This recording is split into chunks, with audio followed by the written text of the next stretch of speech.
السلام علیکم ورحمۃ اللہ تعالی وبرکاتہ۔ نحمده ونصلي ونسلم على رسوله الكريم اما بعد فاعوذ باللہ من الشیطان الرجیم بسم اللہ الرحمن الرحیم ان اللہ وملائکته یصلون علی النبی یا ایہا الذین آمنوا صلوا علیہ وسلموا تسلیما اللہم صل علی سیدنا ومولانا محمد معدن الجود والکرم وآلہ الکرام وابنہ الکریم وبارک وسلم صلاۃ وسلاما علیک یا رسول اللہ صلی اللہ تعالی علیہ وسلم۔ عزیزان ملت اسلامیہ، اس سے پہلے ہم نے قرآن کو جمع کرنے اور اس کو محفوظ کرنے کی تاریخ سماعت کی۔ اب یہاں سے تفسیر قرآن کی تاریخ کو بیان کر رہے ہیں کہ تفسیر قرآن کی شروعات کب سے ہوئی اور اس کے کتنے دور ہیں، وہ دور بیان کیے جائیں گے۔ پہلا دور، دوسرا دور اور تیسرا دور، اسی طریقے سے چوتھا دور، یہاں پر 4 دور بیان کریں گے۔ تو تفسیر قرآن کے اس کی جو تاریخ ہے اس کے 4 ادوار ہیں جو یہاں پہ بیان کہتے ہیں۔ پہلا دور، قرآن مجید روشن عربی زبان میں اور لغت عرب کے اسلوب اور بیان کے مطابق نازل ہوا، عرب کی زبان میں اور عربی لہجے میں، عربی انداز میں نازل ہوا۔ اس لیے صحابہ کرام رضی اللہ تعالی عنہم اس عظیم کلام کو سمجھ لیتے اور انہیں اس کے اغراض و مقاصد معلوم ہو جاتے تھے، کیونکہ صحابہ کرام کی زبان بھی عربی ہی تھی، وہ بھی عربی ہی بولتے تھے، ان کی مادری زبان عربی تھی، تو ان کو قرآن مجید سمجھنے میں زیادہ دشواری نہیں ہوتی تھی۔ لیکن چونکہ تمام صحابہ کرام رضی اللہ تعالی عنہم علمی اور عقلی اعتبار سے ایک جیسے نہیں تھے، کسی کا علم زیادہ تھا، کسی کا علم کم تھا، اور عربی زبان کے لحاظ سے بھی قبیلوں کی زبانیں الگ الگ تھیں، اور قرآن جو نازل ہوا وہ قریش کی زبان میں نازل ہوا، تو بعض اوقات کچھ الفاظ ایسے ہوتے تھے، کچھ کلمات ایسے ہوتے تھے جو بعض صحابہ کرام کی سمجھ میں نہیں آتے تھے، اور اگر سمجھ میں آ بھی جاتا تھا لغوی اعتبار سے اس کا ترجمہ اور اس کا معنی اگر سمجھ میں آ بھی جاتا تھا تو اس کی مراد کیا ہے، یعنی اللہ تبارک و تعالیٰ کیا ارشاد فرمانا چاہتا ہے، وہ بات جو ہے واضح نہیں ہو پاتی تھی۔ کیونکہ قرآن مجید ابھی بھی آپ دیکھ لیں کہ اگر ہم ڈائریکٹ اس کا ترجمہ اگر اردو میں پڑھ بھی لیں، قرآن مجید کا ترجمہ اگر کسی اور زبان میں، ہندی میں یا انگلش میں پڑھ بھی لیں تو بعض اوقات ترجمہ پڑھنے کے باوجود بھی بات سمجھ میں نہیں آتی۔ تو یہ عربی زبان کے جاننے والے تھے، عربی بولنے والے تھے صحابہ کرام، لیکن بعض اوقات ان کو بھی پوری بات سمجھ میں نہیں آتی تھی، تو وہ کیا کرتے تھے، علم و فہم کے اعتبار سے صحابہ کرام کے الگ الگ مراتب تھے۔ تو اس لیے جب کسی صحابی کو قرآن مجید کے کسی لفظ کے معنی سمجھنے میں دشواری ہوتی تو وہ بارگاہ رسالت میں حاضر ہو کر عرض کر دیتے، اور حضور پرنور صلی اللہ علیہ وسلم اس کے معنی بیان فرما کر ان کی تشفی اور تسلی فرما دیا کرتے تھے۔ اسی طرح بعض اوقات سید المرسلین صلی اللہ علیہ وسلم خود ہی قرآنی آیتوں کے معنی بیان فرما دیتے، یعنی اگر حضور پاک صلی اللہ علیہ وسلم محسوس فرماتے کہ یہ جو قرآن کی آیت نازل ہوئی ہے یہ اگر ویسے ہی بیان کر دی جائے تو ہو سکتا ہے بعض لوگوں کو سمجھ میں نہیں آئے گی، تو حضور قرآن کی آیت کو سنانے کے ساتھ ساتھ اس کی مختصر تفسیر بھی فرما دیا کرتے تھے، اس کے مفہوم کو واضح کر دیا کرتے تھے۔ اسی طرح یہ جو دور ہے یہ پہلا دور ہے تفسیر قرآن کا، جس میں قرآن مجید کی تفسیر بیان کرنے کی ابتدا ہوئی، اور یہ ابتدا حضور پاک صلی اللہ علیہ وسلم کی ذات سے ہوئی۔ اس کا کیا مطلب کہ سب سے پہلے مفسر حضور پاک صلی اللہ علیہ وسلم، اور صحابہ کرام رضی اللہ تعالیٰ عنہم کی شخصیات، ان کا مقام و مرتبہ دیکھیں اور ان کا نصیبہ دیکھیں کہ ان کو قرآن کی تعلیم کس سے ملی ہے۔ ان کو اگر کوئی الجھن ہوتی تھی، ان کو کوئی دشواری پیش آتی تھی، ان کو کوئی لفظ سمجھ میں نہیں آتا تھا یا قرآن کی آیت کا مفہوم سمجھ میں نہیں آتا تھا تو کسی اور کے پاس نہیں جاتے تھے بلکہ رسول پاک صلی اللہ علیہ وسلم کی بارگاہ میں حاضر ہو جایا کرتے تھے۔ یہ ان کا نصیب آ کہ ان کو کسی اور کے پاس ظاہر سی بات جانے کی ضرورت ہی نہیں، جب معلم کائنات ان کے سامنے موجود ہیں تو کسی اور سے کیا سیکھیں گے۔ اور یہ کتنی سعادت کی بات ہے کہ صحابہ کرام نے قرآن کو ڈائریکٹ صاحب قرآن سے سمجھا، قرآن کو ان سے سیکھا جن پر قرآن نازل ہوا، رسول پاک صلی اللہ علیہ وسلم کی زبان سے انہوں نے سیکھا۔ اس مرحلے میں سب سے پہلے قرآن مجید کی تفسیر اور اس کے معانی اللہ تعالیٰ نے اپنے حبیب صلی اللہ علیہ وسلم سے بیان فرمائے، کیونکہ اللہ تعالیٰ اپنے کلام کی مراد کو سب سے زیادہ جانتا ہے۔ کیونکہ آج بھی ہم دیکھ لیں بلا تشریح کہ انسان جب کوئی بات بولتا ہے تو اس نے بول کر کیا مراد لیا یہ وہی سب سے بہتر جانتا ہے۔ سننے والے کو کبھی شک و شبہ ہو سکتا ہے کہ یہ بولا ہوگا، یہ مراد لی ہوگی، اس کا مقصد یہ ہوگا، سننے والا مختلف معنی اس کی مراد لے سکتا ہے، لیکن قائل سے، بولنے والے سے جب پوچھ لیا جائے تو وہ خود ہی بتا دے گا کہ میں نے بول کر یہ مراد دیا تھا۔ جو بولنے والا ہوتا ہے وہ اپنی بات کو زیادہ سمجھتا ہے کہ میں نے بول کر اس سے کیا مراد لیا ہے۔ اللہ تبارک و تعالیٰ متکلم ہے، اللہ تبارک و تعالیٰ کا کلام قرآن مجید ہے، تو اس کی مراد اللہ تبارک و تعالیٰ ہی سب سے زیادہ جانتا ہے۔ تو بعض اوقات ایسا ہوتا بھی تھا کہ حضور پاک صلی اللہ علیہ وسلم کو قرآن کی آیت عطا کرنے کے ساتھ ساتھ اس کا معنی اور مفہوم بھی سمجھایا جاتا تھا۔ تو اس کے بعد یعنی سب سے پہلے تو اللہ تبارک و تعالیٰ نے قرآن مجید کی تفسیر فرمائی، اس کے بعد تاجدار رسالت صلی اللہ علیہ وسلم نے صحابہ کرام رضی اللہ تعالی عنہم کے سامنے قرآن عظیم کی تفسیر بیان فرمائی، کیونکہ قرآن کی آیتیں سناتے تھے، ساتھ ہی ساتھ اس کا مفہوم بھی واضح کرتے تھے، اس کا مطلب بھی سمجھاتے تھے، اور یہی تو قرآن کی تفسیر ہے۔ اللہ تعالیٰ اپنے حبیب صلی اللہ علیہ وسلم کے اس منصب کو بیان کرتے ہوئے یوں فرماتا ہے وَأَنزَلْنَا إِلَيْكَ الذِّكْرَ لِتُبَيِّنَ لِلنَّاسِ مَا نُزِّلَ إِلَيْهِمْ، اور اے حبیب ہم نے تمہاری طرف یہ قرآن نازل فرمایا تاکہ تم لوگوں سے وہ بیان کر دو جو ان کی طرف نازل کیا گیا ہے۔ اور بیان کا مطلب ہوتا ہے کسی چیز کو واضح کرنا، کھول کر بیان کرنا، اس کا یوں سمجھیں آپ کے تفسیر سے اس کی تشریح کرنا، تفسیر بیان کرنا، یہ ہوتا ہے۔ تو نبی پاک صلی اللہ علیہ وسلم صرف آیتیں بیان نہیں کر دیتے تھے بلکہ اس کا مفہوم بھی واضح فرماتے تھے۔ اور دوسرے مقام پہ اللہ تعالیٰ ارشاد فرماتا ہے هُوَ الَّذِي بَعَثَ فِي الْأُمِّيِّينَ رَسُولًا مِّنْهُمْ يَتْلُو عَلَيْهِمْ آيَاتِهِ وَيُزَكِّيهِمْ وَيُعَلِّمُهُمُ الْكِتَابَ وَالْحِكْمَةَ وَإِنْ كَانُوا مِنْ قَبْلُ لَفِي ضَلَالٍ مُبِينٍ۔ وہی اللہ ہے جس نے ان پڑھوں میں انہی میں سے ایک رسول بھیجا جو ان کے سامنے اللہ کی آیتیں تلاوت فرماتا ہے اور انہیں پاک کرتا ہے اور انہیں کتاب و حکمت کا علم عطا فرماتا ہے، اور بے شک وہ اس سے پہلے ضرور کھلی ہوئی گمراہی میں تھے۔ اب دیکھیں یہاں پہ کیا فرمایا گیا حضور کے بارے میں کہ وہ رسول ایسا ہے جو لوگوں کو کتاب اور حکمت کی تعلیم دیتا ہے، کتاب اور حکمت سکھاتا ہے۔ تو کتاب سے مراد تو قرآن مجید، تو قرآن مجید سکھانے کا مطلب کیا ہوا کہ صرف پڑھ کے سنا نہیں دیتے بلکہ اس کا علم عطا فرماتے ہیں، اور اس کا مفہوم بھی اور اس کی تفسیر بھی حضور پاک صلی اللہ علیہ وسلم ارشاد فرماتے تھے۔ یہ پہلا دور ہوا جس میں صحابہ کرام خود حضور پاک صلی اللہ علیہ وسلم سے قرآن کے معانی کو سمجھ لیا کرتے تھے اور اس کی تفسیر معلوم کر لیا کرتے تھے۔ اب دوسرے دور کے بارے میں بتاتے کہ جب سرکار دو عالم صلی اللہ علیہ وسلم کا وصال ظاہری ہو گیا، ظاہری طور پر حضور پاک صلی اللہ علیہ وسلم دنیا سے تشریف لے گئے، تو اب یہ سلسلہ تو موقوف ہو گیا نا، اب حضور سے ڈائریکٹ پوچھ نہیں سکتے تھے، تو اب یہ کام جو تھا یہ کس کے ذمے آ گیا، یہ ذمہ داری کس کو سپرد کی گئی؟ اب یہ ذمہ داری صحابہ کرام کی تھی۔ تو صحابہ کرام رضوان اللہ تعالیٰ علیہ کا مقدس زمانہ آیا، اور یہ وہ مبارک ہستیاں ہیں جنہوں نے براہ راست حضور سرور عالم صلی اللہ علیہ وسلم سے قرآن عظیم کی تعلیم حاصل کی تھی۔ ان میں سے بعض صحابہ کرام ایسے تھے جنہوں نے اس کام کے لیے اپنی پوری زندگی وقف کر دی تھی، یعنی ہمیشہ قرآن پڑھتے رہتے تھے اور قرآن کی تعلیم دیتے رہتے تھے، لوگوں کو قرآن سکھاتے رہتے تھے، کیونکہ ان کے نزدیک قرآن کی اہمیت، ان کے سامنے قرآن نازل ہوا تھا،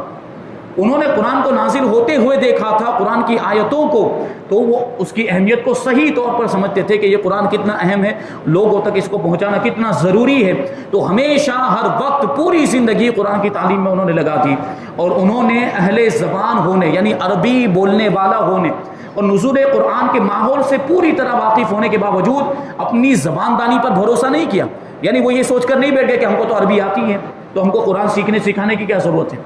صحابہ کرام عربی بولنے والے بھی تھے، اہل زبان بھی تھے، اور قرآن کی آیتیں کس ماحول میں نازل ہوئی وہ تو انہوں نے اپنی آنکھوں سے دیکھا تھا کہ کون سی آیت کس موقع پر نازل ہوئی تھی، کون سی آیت کا شان نزول کیا ہے، کون سی آیت کا بیک گراؤنڈ کیا ہے، کون سی آیت ناسخ ہے، کون سی آیت منسوخ ہے، یہ ساری باتیں صحابہ کرام جانتے تھے، اور ان سے بہتر کوئی اور جان ہی نہیں سکتا تھا۔ تو ضروری تھا کہ یہ ساری چیزیں، یہ قرآن کا علم وہ دوسروں تک پہنچائے۔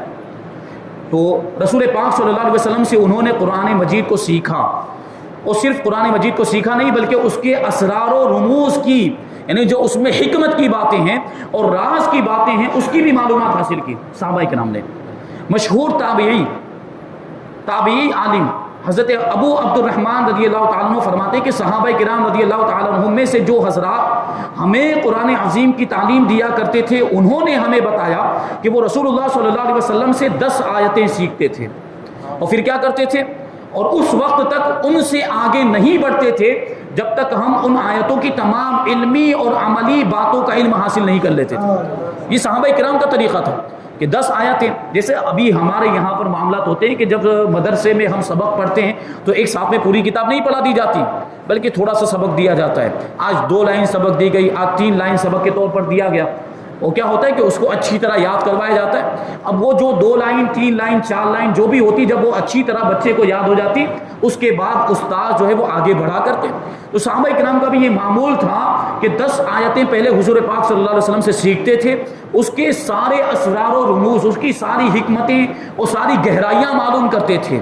پھر اس کے بعد باقی کی آگے کی 10 آیتیں وہ پڑھتے تھے اور اس کا علم حاصل کیا کرتے تھے۔ یہ صحابہ کرام وہ ہستیاں ہیں جنہوں نے قرآن کو اس طریقے سے محفوظ کیا اور قرآن کی تعلیم کو اس طرح عام کیا اور دوسروں تک پہنچایا۔ یہ صحابہ کرام کا احسان ہے جو آج قرآن مجید ہمارے سامنے یہ اس شکل میں موجود اور اس کی تفسیر جو ہم بیان کر رہے ہیں، یہ بھی صحابہ کرام کا احسان۔ اگر صحابہ کرام یہ سمجھ لیتے ہم کو سمجھ میں آ گیا، اور ہم تو جانتے ہی قرآن کا مطلب کیا ہے، قرآن کے مفاہیم اور قرآن کے مطالب کو ہم تو جانتے ہیں، قرآن کی تفسیر کو ہم تو جانتے ہی ہیں، تو یہ بس کافی ہے دوسروں تک پہنچانے کی۔ اگر وہ ضرورت محسوس نہ کرتے تو یہ تفسیر ہم تک نہیں پہنچ پاتی، اور دوسروں کے لیے تو اور زیادہ ضرورت تھی۔ وہ تو عربی جاننے والے تھے، وہ عربی بولنے والے تھے، انہوں نے تو قرآن کی آیتیں اپنے سامنے نازل ہوتے ہوئے دیکھی تھی، ان کے لیے تو یہ ساری باتیں آسان تھی۔ لیکن ہمارے لیے معاملات اور گڑبڑ کہ ہم تو عربی بولنے والے بھی نہیں، نہ ہم عرب کے رہنے والے، نہ ہمارے سامنے قرآن کی آیتیں نازل ہوئی۔ ہم قرآن کی آیتوں کا نزول کا جو ماحول تھا کہ کس پس منظر میں آیتیں نازل ہوئی وہ ہم جانتے بھی نہیں، تو ہمارے لیے تو اور زیادہ جاننے کی ضرورت ہے نا جو عرب کے علاوہ دوسرے ممالک میں رہتے ہیں۔ تو یہ صحابہ کرام کا احسان۔ حضرت انس رضی اللہ تعالیٰ عنہ فرماتے کہ جب کوئی شخص نبی کریم صلی اللہ علیہ وسلم سے سورہ بقرہ اور سورہ آل عمران پڑھ لیتا تو وہ ہماری نظروں میں بہت قابل احترام ہو جاتا تھا، کیونکہ اتنا سارا علم آ گیا نا۔ دیکھیں سورہ بقرہ کتنی بڑی ہے، تقریباً 2.5 پارے کی، اور پھر سورہ آل عمران بھی 4تھے پارے میں جا کے مکمل ہوتی ہے۔ تو 2 سورتیں اگر کوئی اچھی طرح اس کو سمجھ لیتا تھا اور پورا علم حاصل کر لیتا تھا تو ہم اس کا احترام کیا کرتے تھے، کیونکہ ظاہر سی بات ہے جس کے پاس جتنا قرآن کا علم ہوگا وہ اتنا ہی بڑا عالم، اور جو جتنا بڑا عالم ہوگا وہ اتنا ہی زیادہ قابل احترام ہو جائے گا۔ تو صحابہ کرام اس کو احترام کی نظر سے دیکھتے تھے۔ اس دور میں جب لوگوں کو قرآنی آیتوں کے معنی سمجھنے میں مشکل ہوتی تو وہ صحابہ کرام رضی اللہ تعالیٰ عنہ کی بارگاہ میں حاضر ہو جاتے تھے اور صحابہ سے پوچھ لیا کرتے تھے، اور چشمہ رسالت صلی اللہ علیہ وسلم سے فیض یاب ہونے والی ان ہستیوں سے یعنی صحابہ کرام سے مطالب قرآنی وہ سیکھتے تھے۔ البتہ یہاں ایک بات یاد رہے کہ نہ تو نبی کریم صلی اللہ علیہ وسلم نے پورے قرآن مجید کی تفسیر بیان فرمائی اور نہ ہی صحابہ کرام نے مکمل قرآن مجید کی تفسیر ذکر کی، بلکہ ان کی تفسیر کا محور کسی لفظ کی وضاحت، یعنی ایک لفظ، جس لفظ کے بارے میں سوال کیا گیا، جس کلمے کے بارے میں پوچھا گیا، اس کلمے کی وضاحت کر دی گئی۔ لغت سے استشہاد یعنی لغت کے اعتبار سے اس معنی، ڈکشنری کے اعتبار سے اس لفظ کا معنی اور مطلب کیا ہونا چاہیے یہ بات بیان کی جاتی تھی، یا شان نزول بیان کیا جاتا تھا کہ کون سی آیت کریمہ یہ کب نازل ہوئی، کس وقت نازل ہوئی، مکے میں نازل ہوئی، مدینے میں نازل ہوئی، کن لوگوں کے بارے میں نازل ہوئی، اس کا بیک گراؤنڈ کیا ہے، یہ باتیں بیان کی جاتی تھی۔ اور ناسخ و منسوخ وغیرہ کا ذکر کیا جاتا تھا کہ کون سی آیت یہ ناسخ ہے، کون سی آیت منسوخ ہے۔ ناسخ اور منسوخ کا مطلب کیا ہوتا ہے کہ بعض آیتیں ایسی ہیں جو پہلے نازل ہوئی اور ان پر عمل کرنے کا حکم دیا گیا، لیکن بعد میں کچھ دوسری آیتیں نازل ہوئی جن میں دوسرا حکم نازل ہوا، اور جو پہلی آیت نازل ہوئی تھی اب اس میں اس پر عمل کرنے سے منع کر دیا گیا اور ارشاد فرمایا گیا کہ اب پہلی والی آیت پر عمل نہیں کرنا ہے بلکہ دوسری والی آیت پر عمل کرنا ہے۔ تو جو دوسری والی جو آیت ہوتی ہے اس کو ناسخ کہا جاتا ہے اور پہلے والی آیت کو کیا کہا جاتا ہے، منسوخ۔ اور ان ساری چیزوں کو بھی صحابہ کرام بیان کرتے تھے۔ تو پورے قرآن کی تفسیر ایک ساتھ میں نہ تو حضور نے بیان کی ہے نہ صحابہ کرام نے، کیونکہ اس زمانے میں پورے قرآن کی تفسیر بیان کرنے کی ضرورت ہی نہیں تھی۔ صحابہ کرام کو جو ضرورت پیش آتی تھی، جتنا سمجھنا چاہتے تھے وہ پوچھ لیا کرتے تھے اور اسی کی تفسیر ہو جاتی تھی۔ پورے قرآن کو ایک ساتھ میں اس طرح اس کی تفسیر بیان نہیں کی جاتی تھی، اور اس کی بڑی وجہ یہ بھی تھی کہ وہ خود اہل زبان تھے، عربی بولنے والے تھے اور لغت عرب کے اسلوب و بیان سے پوری طرح واقف تھے کہ عربی میں کون سا لفظ کیسے بولا جاتا ہے، کہاں بولا جاتا ہے اور اس کا معنی کیا ہوتا ہے، وہ سب جانتے تھے۔ اس لیے انہیں پورے قرآن کی تفسیر کی ضرورت ہی نہیں تھی، پورے قرآن کی تفسیر کی حاجت ہی نہیں تھی۔ تو اب یہاں پہ جو بعض مشہور مفسرین صحابہ کرام ہیں ان کے نام کو ذکر کیا جاتا ہے۔ یہ بڑے ہی برکت والے نام ہیں، یہ ایسے نام ہیں کہ اگر ان ناموں کو لے کر ان کے وسیلے سے اگر کوئی دعا کرے تو اللہ تبارک و تعالیٰ کی بارگاہ سے امید ہے کہ اس کی دعا مقبول ہو جائے۔ یہ مفسرین صحابہ کرام،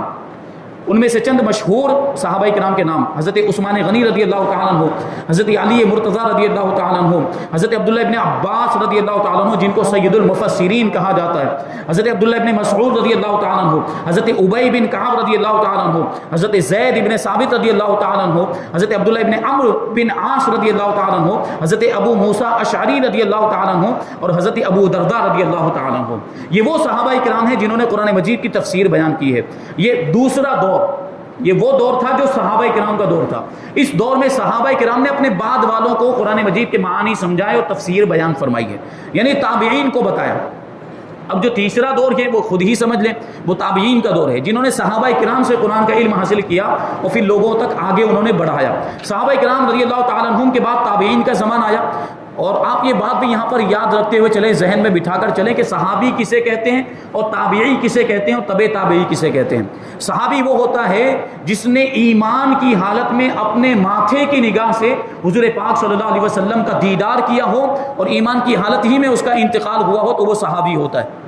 اور تابعی وہ ہوتا ہے جس نے اپنے ماتھے کی نگاہوں سے کسی صحابی کا دیدار کیا ہو ایمان کی حالت میں اور اسی پر اس کا انتقال ہوا ہو، وہ تابعی۔ اور تبع تابعی وہ ہوتا ہے جس نے کسی تابعی کا دیدار کیا ہو ایمان کی حالت میں، وہ تبع تابعی۔ الحمدللہ ہمارے شہر سورت میں تبع تابعین بھی موجود ہیں اور تابعی بھی موجود ہیں۔ بڑے مرتبے اللہ تبارک و تعالیٰ نے ان کو عطا فرمائے، اور حضور پاک صلی اللہ علیہ وسلم نے ان تین طرح کے گروہوں کے بارے میں ارشاد فرمایا کہ سب سے بہترین زمانہ جو ہے وہ میرا زمانہ ہے،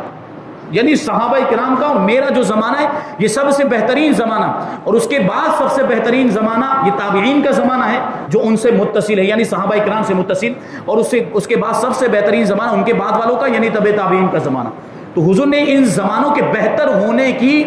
خود حدیث کے اندر صراحت فرمائی اور اس کو بیان کیا۔ تو یہ تابعین کا دور ہے۔ ان کے پاس اگرچہ تفسیر قرآن کا ایک معتد بہا ذخیرہ تھا، یعنی تابعین کے پاس صحابہ کرام سے سن کر انہوں نے تفسیر کا ایک بہت بڑا ذخیرہ جمع کر لیا تھا، لیکن وہ پورے قرآن عظیم کی تفسیر نہیں تھی بلکہ بعض آیتوں کی تفسیر تھی۔ اس دور میں اسلام جو ہے وہ اطراف عالم میں پھیل چکا تھا، تابعین کے دور میں دور دور تک اسلام یہ پہنچ چکا تھا، اور جو صحابہ کرام موجود تھے وہ مختلف شہروں میں دین اسلام کی خدمت میں مصروف تھے، اور اسی دور میں مختلف فتنے بھی اٹھنے لگ گئے، لوگوں کی آراء میں اختلاف ہونے لگا، الگ الگ مسائل میں الگ الگ لوگوں کی رائے ہونے لگ گئی، الگ الگ مزاج اور اختلاف ہونے لگا، اور فتاوی کی کثرت ہو گئی۔ اب کوئی کیسا فتویٰ دے رہا ہے، کوئی کیسا فتویٰ دے رہا ہے۔ تو تابعین نے حدیث، فقہ اور قرآن مجید کے علوم کی تدوین کی طرف توجہ فرمائی کہ حدیث کو واضح کر کے بیان کیا جائے، قرآن کی تفسیر کو بیان کر دیا جائے، تاکہ قرآن کے ذریعے مسائل کو اخذ کرنا، قرآن سے احکام کو نکالنا یہ آسان ہو جائے۔ تفسیر قرآن کے سلسلے میں انہوں نے حضور پنو صلی اللہ علیہ وسلم اور ان کے صحابہ کرام رضی اللہ تعالیٰ عنہم کے طریقے کی پیروی کی کہ سب سے پہلے قرآن مجید کی تفسیر قرآن کی آیتوں سے ہی بیان کی، کیونکہ قرآن کی تفسیر کے مختلف طریقے، قرآن کی بعض آیتوں کی تفسیر قرآن کی آیتوں سے ہی ہوتی ہے۔ پھر حضور اقدس صلی اللہ علیہ وسلم کی حدیثوں سے قرآن کی انہوں نے تفسیر بیان کی، اور مزید یہ طریقہ اختیار کیا کہ جہاں انہیں قرآن مجید کی آیتیں اور نبی کریم صلی اللہ علیہ وسلم کی احادیث سے قرآنی آیتوں کی تفسیر نہ ملی، وہاں قرآن مجید کی تفسیر صحابہ کرام کے آثار سے بیان کی، یعنی صحابہ کرام نے اگر کوئی تفسیر بیان کی تھی کسی آیت کی تو پھر اس کو لیا۔ یہ تابعین کا طریقہ تھا کہ پہلے قرآن کی تفسیر خود قرآن سے، اور قرآن میں اگر تفسیر نہ ملی تو حدیثوں سے، اور حدیث میں بھی اگر قرآن کی تفسیر کسی آیت کی نہ ملی تو پھر صحابہ کرام کے اقوال سے انہوں نے تفسیر کو لیا۔ اب سوال یہ ہے کہ اگر کوئی ایسی آیت تھی کہ جس کی تفسیر نہ قرآن کے اندر موجود ہے، نہ حدیث میں موجود ہے، نہ صحابہ کے اقوال میں موجود ہے، تو اس کے بارے میں فرماتے کہ جہاں انہیں قرآن سے متعلق صحابہ کرام کے آثار نہیں ملے وہاں انہوں نے اجتہاد اور استنباط سے کام لیا۔ اجتہاد کا مطلب کیا ہوتا ہے کہ اللہ تبارک و تعالیٰ بعض اپنے بندوں کو یہ صلاحیت عطا فرماتا ہے کہ وہ اپنے علم سے غور و فکر کر کے یہ قرآن کی تفسیر بیان کرتے ہیں، یعنی جیسے کہ اب ان کے پاس حدیثیں موجود ہیں، ان کے پاس قرآن کی آیتیں موجود ہیں، ان کے پاس صحابہ کرام کے اقوال موجود ہیں، تو یہ ساری چیزوں میں وہ غور و فکر کرتے ہیں، قرآن میں غور و فکر کرتے ہیں، حدیث میں غور و فکر کرتے ہیں، صحابہ کرام کے اقوال میں غور و فکر کرتے ہیں، پھر ایک نتیجے پر پہنچتے ہیں اور اس کے ذریعے سے وہ کسی آیت کی تفسیر بیان کرتے ہیں۔ اسی دور میں کتب تفسیر کا ایک ذخیرہ معرض وجود میں آیا، یعنی تابعین کے دور میں کتابیں لکھنا شروع ہوئی تفسیر کے بارے میں۔ اس سے پہلے کتابیں نہیں لکھی گئی تھی، زبانی بیان کیا جاتا تھا، حضور نے جو تفسیر بیان کی تھی وہ بھی زبانی بیان بیان کی تھی، صحابہ کرام نے تابعین کو جب تفسیر بیان کی تھی وہ بھی زبانی بیان کی تھی، لیکن تابعین کے دور میں اب اس بات کی ضرورت پیش آ گئی کہ اب اس کو کتابی شکل میں لایا جائے، تفسیر کو لکھا جائے، تو یہاں سے یہ تفسیر لکھنا شروع کیا گیا۔ اب مفسر تابعین کے نام یہاں پر ذکر کیا جا رہا ہے کہ تابعین میں سے چند مشہور مفسرین کے اسماء گرامی یہ ہیں: حضرت سعید ابن مسیب رضی اللہ تعالیٰ عنہ، حضرت عروہ، حضرت سالم، حضرت عمر ابن عبد العزیز، حضرت سلیمان ابن یسار، حضرت عطا ابن یسار، حضرت زید ابن اسلم، حضرت ابن شہاب زہری، حضرت حسن بصری، حضرت مجاہد بن جبیر، حضرت سعید بن جبیر، حضرت علقمہ، حضرت قتادہ، حضرت امام ابن سیرین، حضرت ابراہیم نخعی، حضرت امام شعبی رضی اللہ تعالی عنہم۔ یہ دو دور تھا وہ تابعین کا دور تھا، اور یہ تیسرا دور تھا، اور چوتھا جو دور ہے وہ تابعین کے بعد اموی اور عباسی خلفاء کے دور میں تفسیر قرآن پر جو کام ہوا، یعنی تابعین کے بعد کا جو زمانہ، جو بنی امیہ کے جو خلیفہ ہوا کرتے تھے اور بعد میں جو بنو عباس جو عباسی خلیفہ ہوا کرتے تھے، ان کے دور میں قرآن مجید کی تفسیر پر بہت کام ہوا، اور اس وقت سے لے کر اب تک مختلف زبانوں میں اور مختلف اقسام میں کثیر تفاسیر لکھی گئی، اور ان میں عربی زبان کے اندر عام طور پر تو جو تفاسیر لکھی گئی وہ عربی زبان کے اندر لکھی گئی، پھر ضرورت پیش آئی کہ دوسری زبانوں میں بھی اس کو منتقل کیا جائے، تو جیسی جیسی ضرورت تھی، جیسا جیسا علاقہ تھا جہاں پر جو زبان چلتی تھی اس زبان میں وہ تفسیریں لکھی گئی۔ جیسے ابھی ہم ہندوستان کے اندر رہتے ہیں تو ہمارے یہاں پر عام طور پر اردو زبان بولی اور سمجھی جاتی ہے، تو یہاں اس بات کی ضرورت پیش آئی کہ عربی زبان کے علاوہ یہاں پر اردو زبان میں بھی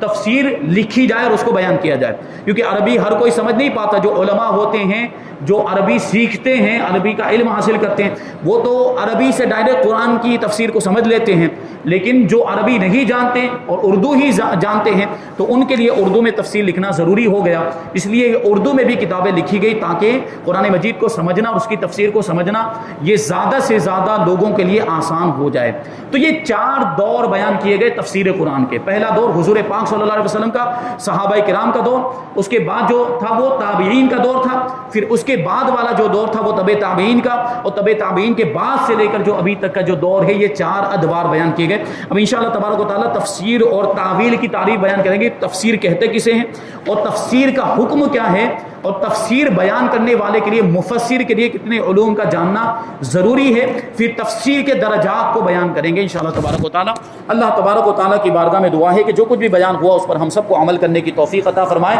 اور نور قرآن سے ہم سب کے دلوں کو منور اور روشن فرمائے۔ وما علینا الا البلاغ۔ السلام علیکم۔